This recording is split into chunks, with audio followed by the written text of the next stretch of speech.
L'atelier d'Émile. Nos fidèles téléspectateurs connaissent déjà ce bistrot chic fondé par Gilbert Vician, le propriétaire du légendaire restaurant African Queen.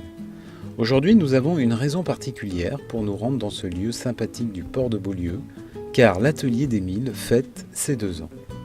On avait des locaux sur le port de Beaulieu qui étaient existants et de fil en aiguille, Gilbert Vician, le patron de l'African Queen, a décidé d'utiliser ces locaux pour créer un restaurant un petit peu différent et revenir à ses premières amours. C'est un monsieur qui avait créé un restaurant il y a quelques années de ça à Villefranche, qui avait un certain succès et il a décidé de repartir dans cette même aventure, mais en modernisant évidemment. Alors pourquoi Émile? Parce que c'est le grand-père du fondateur, monsieur Vician.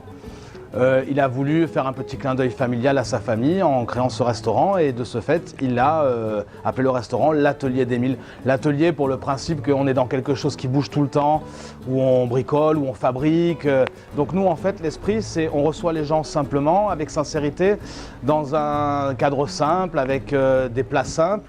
Et on essaie de leur faire découvrir toujours des nouvelles choses un petit peu créatives et on essaie de changer de carte régulièrement. Donc nous on a choisi de faire ça toutes les 2 semaines. En ce moment, on va préparer des poissons blancs parce qu'on est dans une période où il fait très très chaud, où les gens ont besoin de venir au restaurant et de manger assez léger. Et en même temps, pas parce qu'on mange léger qu'on mange triste, il faut qu'on mange bien, il faut qu'on mange bon. Et pour manger bon, il faut qu'on ait des assaisonnements justes, un petit peu originaux. Le risotto, c'est un produit qui se décline de 1000 manières. Donc nous on a choisi un riz noir, le riz vénéré qui est naturellement noir, qui est un riz très traditionnel.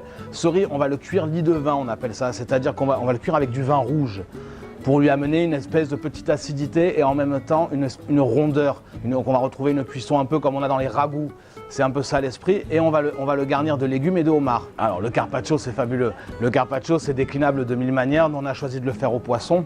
Donc on va prendre tous les poissons frais qu'on trouve sur notre carte en permanence, à savoir la Saint-Jacques, le thon, le saumon, le loup. On va le trancher très très fin pour garder un petit peu de texture en bouche. On va mettre une belle langoustine dessus et on va l'assaisonner avec une vinaigrette très très pepsée. Il y aura de la menthe, ça va être un petit peu piquant et ça va sublimer ce poisson qui au demeurant, pas cuit, va rester fade.